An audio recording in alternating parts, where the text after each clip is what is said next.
డబ్బు, అనారోగ్యం, ఉద్యోగం, వ్యాపారం, అప్పులతో బాధపడుతున్నారా? మీకోసమే manifesting miracles 11 days programme. Hello viewers, welcome back to our channel. Trading చాలా మందికి తెలుసు కదా, మరి అసలు ట్రేడింగ్ కెరియర్ ఎలా ఉంటుంది, డైలీ స్టాక్ మార్కెట్ ట్రేడింగ్ చేసే వాళ్ళు ఎలాంటివి సెలెక్ట్ చేసుకోవాలి, ఏమైనా సీక్రెట్స్ ఉంటాయా దాంట్లో, మరి ట్రేడింగ్ చేస్తే ఎర్నింగ్ ఎలా ఉంటుంది, మంచి రిటర్న్స్ రావాలంటే ఎలా ట్రేడ్ చేయాలి, అసలు టోటల్గా కెరియర్ ఎలా ఉంటుంది ట్రేడింగ్ చేస్తే. చాలా మందికి తెలుసు, ట్రేడింగ్ డైలీ చూస్తూనే ఉంటాము, బట్ కొన్ని టిప్స్ అయితే ఫాలో అవ్వాలి కదా. మరి ఈరోజు మనతో పాటు స్టూడియోలో ఉన్నారు, ఈ ట్రేడింగ్ సక్సెస్ ఎలా ఉంటుంది ఈ టిప్స్ చెప్పడానికి మనతో పాటు పవన్ కుమార్ గారు, MD of trading bros Telugu. మరి పవన్ గారితో మాట్లాడదాం. నమస్తే అండి. Hi ma'am. ఇప్పుడు స్టాక్ మార్కెట్లో ట్రేడింగ్ చేసేటప్పుడు నష్టాలు అనేవి వస్తూ ఉంటాయి, కానీ ఒక స్ట్రాటజీ అనేది ఉంటుంది కదా, అవును. దాని ద్వారా ట్రేడింగ్ చేస్తే మనకి హై రిటర్న్స్ అంటే లాభాలు వచ్చే అవకాశం అయితే ఉంది. మరి మీకున్నటువంటి ఎక్స్పీరియన్స్తో ఏ స్ట్రాటజీ టిప్ అనేది వాడాలంటారు? స్టాక్ మార్కెట్లో స్ట్రాటజీల మ్యాటర్లోకి వస్తే కొన్ని వందలు ఉన్నాయి మేడం, కొన్ని వందల ఇండికేటర్లు ఉన్నాయి, కొన్ని వేల స్ట్రాటజీలు ఉన్నాయి. సో ఏ పర్సన్ అన్నా సరే ఏదో ఒకటి చెప్తుంటారు. ఇప్పుడు మన ట్రేడింగ్ బ్రోస్ ఛానల్లో కూడా 3 minute స్కాన్లు అంటారు, ఎస్ఎంఎం ఇండికేటర్ అంటారు, ఈఎంఏ అంటుంటారు, లేకపోతే ఓఏ ఓపెన్ ఇంట్రెస్ట్ని బేస్ చేసుకుని వెళ్ళమంటారు. సో ఇవన్నీ కూడా బేస్ చేసుకుని ఒక ట్రేడ్ తీసుకోవడం అన్నది ఒక పద్ధతి అనమాట. బట్ అందరికీ కూడా స్ట్రాటజీలు తెలుసు, స్ట్రాటజీ నేర్చుకోవడం పెద్ద మ్యాటర్ కాదు. సో ఒక 1 day కూర్చుంటే స్ట్రాటజీ అర్థమైపోద్ది. It's all about risk management. ఎక్కడ ట్రేడ్ చేయకూడదు, ఎక్కడ ట్రేడ్ చెయ్యాలి. 6 hours ఆల్మోస్ట్ 9:15 స్టార్ట్ అయ్యి 3:30 దాకా మార్కెట్ ఉంటుంది. సో మార్నింగ్ నుంచి ఈవినింగ్ దాకా ట్రేడ్లు చేస్తా కూర్చుంటే ఎన్నో ట్రేడ్స్ అయిపోతాయి. ఓకేనా, 20-30 ట్రేడ్స్ అయిపోతాయి. మన వాళ్ళు వీడియో చూసే వాళ్ళు కూడా ఒక్కొక్కరు సింగిల్ డేలో 20-30 ట్రేడ్స్ తీసేసుకున్న వాళ్ళు కూడా ఉంటారు. బట్ ట్రేడింగ్ చేయడం కంటే నో ట్రేడింగ్ జోన్ గుర్తించడం చాలా ఇంపార్టెంట్ అనమాట. ఎక్కడ ట్రేడింగ్ చెయ్యకూడదు అన్న పాయింట్ ఆఫ్ వ్యూని గుర్తించామనుకోండి, మనం ఎక్కువ సక్సెస్ రేషియో ఉంటుంది అనమాట. సో ఇప్పుడు చాలా మంది కొంతమంది వింటూ ఉంటారు, మార్నింగ్ వీడు 10 minutesకే వచ్చి ట్రేడ్ చేసి వెళ్ళిపోతాడు, ఇంక మళ్ళీ మార్కెట్లోకి రావడం అంటే ఏంటి? అక్కడ అతనికి ఒక లాజిక్ దొరికింది, అక్కడే అతను కాన్ఫిడెంట్ గా ఉన్నాడు, ఇంకా మిగతా మార్కెట్ అంతా కూడా కాన్ఫిడెంట్ గా లేడు. చాలా మంది అన్నాను కదా ఇందాక 30 ట్రేడ్స్ చేస్తారని చెప్పేసి, నిజమైన ట్రేడర్ అయితే మోర్ దెన్ నాకు తెలిసి అండర్ 3లోనే ఉంటాడు. 3 ట్రేడ్స్ చేస్తాడంటే 6 hours 3 ట్రేడ్సే చేస్తాడు. అంటే ఎంత అబ్జర్వ్ చేస్తాడు మార్కెట్ని, ఎంత అనాలిసిస్ చేస్తాడో, అతని స్ట్రాటజీకి ఎక్కడ వర్కౌట్ అవుతుంది అన్నదే పర్ఫెక్ట్గా వర్కౌట్ అవుతుంటుంది అనమాట. నేను ఆల్రెడీ ప్రీవియస్ వీడియోలో కూడా చెప్పాను 3 minute స్కాన్ స్ట్రాటజీ అని చెప్పేసి, అది జాబ్ హోల్డర్స్ బాగుంటుంది.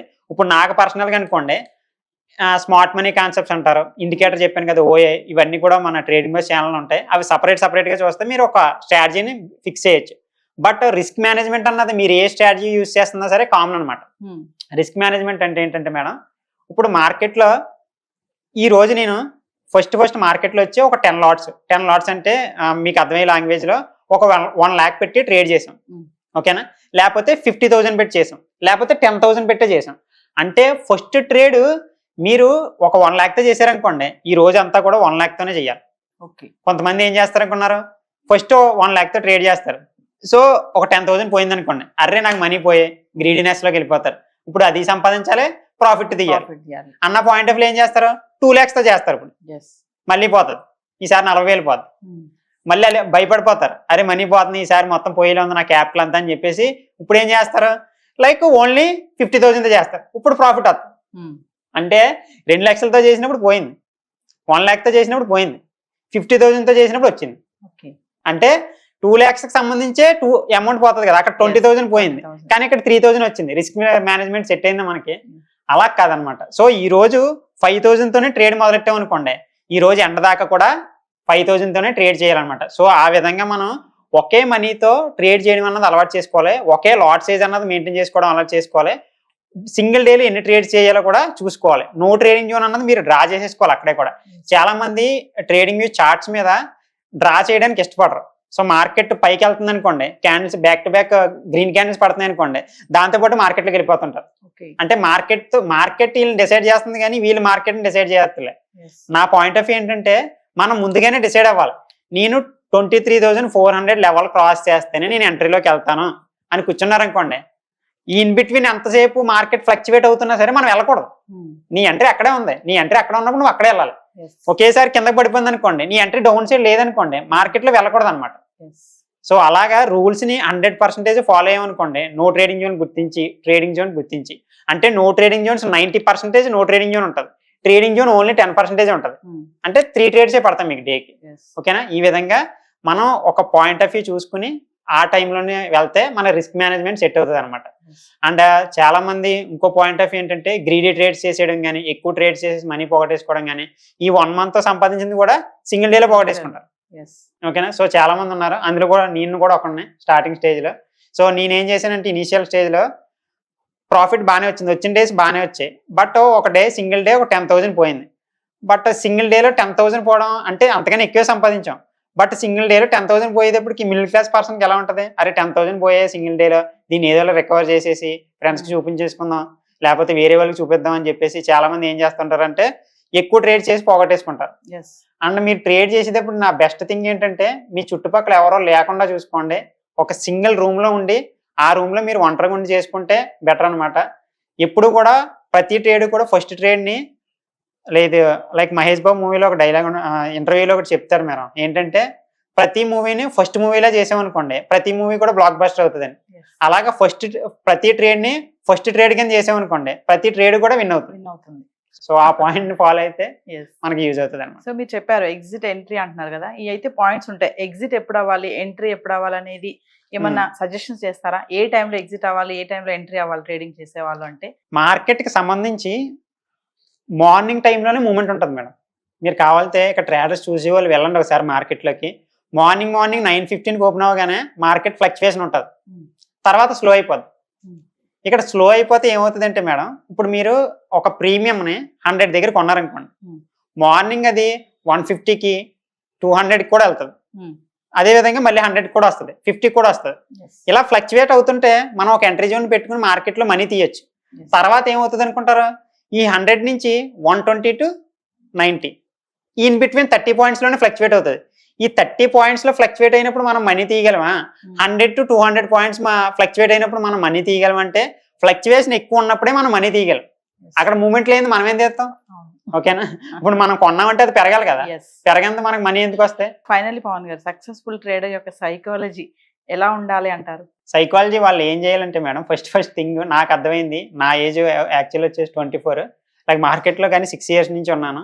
లైక్ బట్ ఇక్కడ థింగ్ మనకి ఏంటంటే ఒక జాబ్ మేడం, జాబ్ హోల్డర్ బయట వర్క్ చేస్తున్న వాళ్ళు ఒక 1,000 లేకపోతే 2,000 పర్ డేకి సంపాదించడానికి వాళ్ళు 8 hours కష్టపడుతున్నారు. నువ్వు సింగిల్ డేలో 5,000, 1 monthలో 2 lakh 1 lakh తీద్దామని మీరు ఫిక్స్ అయితే అట్లీస్ట్ ఒక 4 hours కూడా మార్కెట్ మీద టైం స్పెండ్ చేయకుండా ఉంటే 100% లాసెస్లోనే వెళ్తారు. అండ్ చాలా మంది ఏంటంటే ఇప్పుడు మార్కెట్ 9:15కి ఓపెన్ అవుతుంది అనుకోండి, 9:20కి వస్తారు, న్యూసెస్ చూడరు. ఓకేనా? మార్కెట్లో ఏం జరుగుతుందో తెలియదు, అక్కడ బ్యాంకింగ్ సెక్టార్లో ఏం జరుగుతుందో తెలియదు. అంటే బ్యాంకింగ్ సెక్టార్ అంటే ఏంటంటే మేడం, ఇప్పుడు బ్యాంక్స్ అన్ని కలిపి ఒక ఇండెక్స్ ఉంటుంది, దాన్నే బ్యాంక్ నిఫ్టీ అంటారు. HDFC bank, Kotak bank, ICICI bank, axis bank, ఇవన్నీ కూడా మేజర్ స్టాక్స్. ఈ మేజర్ స్టాక్స్ లో ఏమన్నా న్యూస్ ఉందనుకోండి, న్యూస్ వచ్చిందనుకోండి, హెచ్డిఎఫ్సి రిజల్ట్స్ బాగా వచ్చాయి, ఈ 4 months కూడా హెచ్డిఎఫ్సి బ్యాంక్ బాగా పర్ఫార్మెన్స్ చేసిందని రిజల్ట్ వచ్చింది. బట్ మనం ఏమనుకుంటాం, ఈ రోజు ప్రైజ్ యాక్షన్ ప్రకారం కిందకు వస్తుంది కదా అని డౌన్ సైడ్ ఎంట్రీలు తీసుకుంటున్నాం అనుకోండి. ఇక్కడ పాజిటివ్ న్యూస్ ఉంటే మనం డౌన్ సైడ్ ఎంట్రీస్ తీసుకుంటే ఎక్కడ వర్కౌట్ అవుతుంది? అందుకనే న్యూస్ కూడా ఇన్ఫర్మేషన్. నేను ఆల్రెడీ లైవ్లో చెప్తూ ఉంటాను, న్యూస్ అన్నది ఇన్ఫర్మేషన్, ప్రైజ్ యాక్షన్ అన్నది కన్ఫర్మేషన్. ఈ రెండు మిక్స్ చేస్తేనే మనం జనరేట్ చేయడానికి యూజ్ అవుతుంది. సో పవన్ గారు, ఫైనల్ ఒక విషయం చెప్పండి, తక్కువ టైంలో మనం రిచ్ అవ్వాలి అంటే ఒక ట్రేడర్ గా మీకున్నటువంటి ఎక్స్పీరియన్స్ తో మా వ్యూవర్ కి ఒక పాయింట్లో ఏం చెప్తారు? ప్రాపర్ ప్లానింగ్ తోనే ముందు మార్కెట్లోకి రండి. రిచ్ అవ్వడం చాలా మంది ఎగ్జాంపుల్స్ ఉన్నారు, రాకేష్ జుంజున్వాలా కానీ, వాళ్ళ యొక్క డివిడెంట్ అంటారు స్టాక్ మార్కెట్లో స్టాక్స్ హోల్డ్ చేసే వాళ్ళని, వాళ్ళ యొక్క డివిడెంటే 287 crores మొన్న వాళ్ళ వైఫ్కి వచ్చింది, అతను చనిపోయినా సరే. ఇన్వెస్ట్మెంట్స్ అన్నది మార్కెట్లో చాలా మంచి గ్రోత్ ఉన్నది. F&O అన్నది ఫ్యూచర్ అండ్ ఆప్షన్స్ అని ఏముంటుందంటే ఈ రోజు వస్తుంది రేపు పోతుంది. అదే స్టాక్ మార్కెట్ అంటే ఎలా ఉంటుందంటే మార్కెట్ ఆల్మోస్ట్ స్టాక్స్ అన్ని రైజ్ అవుతూనే ఉంటాయి. మీరు 2000లో కానీ 2013లో ఉన్న స్టాక్స్ ప్రైజెస్ ఇప్పుడు 2014లో లేవు, ఇంకా పెరిగిపోయాయి, దానికి డబుల్ అయిపోయాయి. అంటే ఒక రచన అని చెప్పేసి ఒక ఇన్ఫ్లుయెన్సర్ ఉంటారు నార్త్లో, ఆవిడ ఒక డైలాగ్ చెప్పింది మేడం, నాకు బాగా నచ్చింది. ఒక ఇంటర్వ్యూలో, ఇలాంటి ఇంటర్వ్యూలో ఒక మాట అన్నారు, ఏంటంటే మనిషి అన్నా పైకి వెళ్ళిపోతాడు, స్టాక్ అన్నా సరే పైకి వెళ్తాడు. హిందీలో చెప్తారు ఉప్పర్ జాయేగా అని చెప్పేసి చెప్తారు, అలా చెప్తారు. సో అలాగా స్టాక్స్ మీద ఇన్వెస్ట్మెంట్స్, మంచి ఫండమెంటల్ గా బాగున్న స్టాక్స్ మీద ఇన్వెస్ట్మెంట్ చేసుకుంటే గ్రోత్ ఉంటుంది. అదే విధంగా mutual funds madam, mutual funds అంటే సిప్ ఇన్వెస్ట్మెంట్స్ అంటారు, లంసమ్ అంటుంటారు. సిప్ అంటే సిస్టమేటిక్ ఇన్వెస్ట్మెంట్ ప్లాన్. మంత్కి ఒక 5,000 లేకపోతే 2,000 ఇన్వెస్ట్మెంట్ చేసుకుంటే వెళ్తున్నాం అనుకోండి, దాని యొక్క గ్రోత్ అలా పెరుగుతూనే ఉంటుంది అనమాట. లైక్ రీసెంట్గా మ్యూచువల్ ఫండ్స్ అన్ని కూడా 28%, 20%, 30%, 40% రిటర్న్స్ వస్తున్నాయి 1 ఇయర్కి. 40% రిటర్న్స్ అంటే 1,40,000. అంటే అంత రిటర్న్స్ ఏ ఫీల్డ్ లో వస్తుంది మనకి, ఏ ఫీల్డ్ ఇన్వెస్ట్ చేస్తే వస్తుంది. అట్లీస్ట్ పోనీ లీస్ట్ 15 వచ్చినా సరే హ్యాపీ కదా. అలా మనం 20 ఇయర్స్ ఇలా ఇన్వెస్ట్మెంట్ చేసుకుంటూ వెళ్తున్నాం అనుకోండి 5,000, మీరు మొత్తం ఎంత ఇన్వెస్ట్మెంట్ చేసినట్టు అంటే 18 lakh ఇన్వెస్ట్మెంట్ చేసినట్టు. బట్ ఎవ్రీ ఇయర్ 15% మీద క్యాల్కులేట్ చేసుకున్నారనుకోండి, అది ఆల్మోస్ట్ మీకు 1 crore దాకా టచ్ అవుతుంది.